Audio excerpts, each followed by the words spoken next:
വളരെ ഇമ്പോർട്ടൻ്റ് ആയിട്ടുള്ള കറണ്ട് അഫയേഴ്സാണ് നമ്മൾ നോക്കുന്നത്. സർക്കാർ, അർദ്ധ സർക്കാർ, പൊതുമേഖലാ സ്ഥാപനങ്ങളുടെ വാഹനങ്ങൾക്ക് അനുവദിച്ച പ്രത്യേക രജിസ്ട്രേഷൻ സീരീസ് KL90.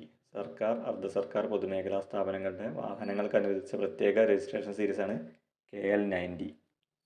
ദക്ഷിണ നാവികസേനാ മേധാവിയായി ചുമതലയേറ്റത് സമീർ സക്സേന. ദക്ഷിണ നാവികസേനാ മേധാവിയായി ചുമതലയേറ്റത് സമീർ സക്സേന. രാജ്യത്ത് ആദ്യമായി AI ടെക്നോളജിയിൽ സമ്പൂർണ്ണ ഡിജിറ്റലൈസേഷൻ നടപ്പിലാക്കിയ പൊതുഗതാഗത സംവിധാനം KSRTC. രാജ്യത്ത് ആദ്യമായി AI ടെക്നോളജിയിൽ സമ്പൂർണ്ണ ഡിജിറ്റലൈസേഷൻ നടപ്പിലാക്കിയ പൊതുഗതാഗത സംവിധാനം KSRTC. ലോകത്തിലെ ഏറ്റവും വലിയ മ്യൂസിയം ഗ്രാൻഡ് ഈജിപ്ഷ്യൻ മ്യൂസിയം. ലോകത്തിലെ ഏറ്റവും വലിയ മ്യൂസിയം ഏതാണ്? Grand Egyptian museum. വയോജന പരിചരണത്തിനായി കേരളത്തിലെ ആദ്യമായി ടൈം ബാങ്ക് നിലവിൽ വരുന്നത് എലിക്കുളം, കോട്ടയം. വയോജന പരിചരണത്തിനായി കേരളത്തിൽ ആദ്യമായി ടൈം ബാങ്ക് നിലവിൽ വരുന്നത് എവിടെയാണ്? എലിക്കുളം, കോട്ടയം.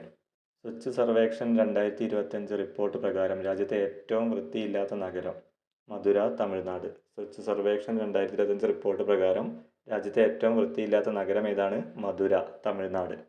അതുപോലെ തന്നെ ഏറ്റവും വൃത്തിയുള്ള നഗരം ഓർത്ത് വയ്ക്കുക, ഇൻഡോർ, മധ്യപ്രദേശ്. ഏറ്റവും വൃത്തിയുള്ള നഗരം ഇൻഡോർ, മധ്യപ്രദേശ്.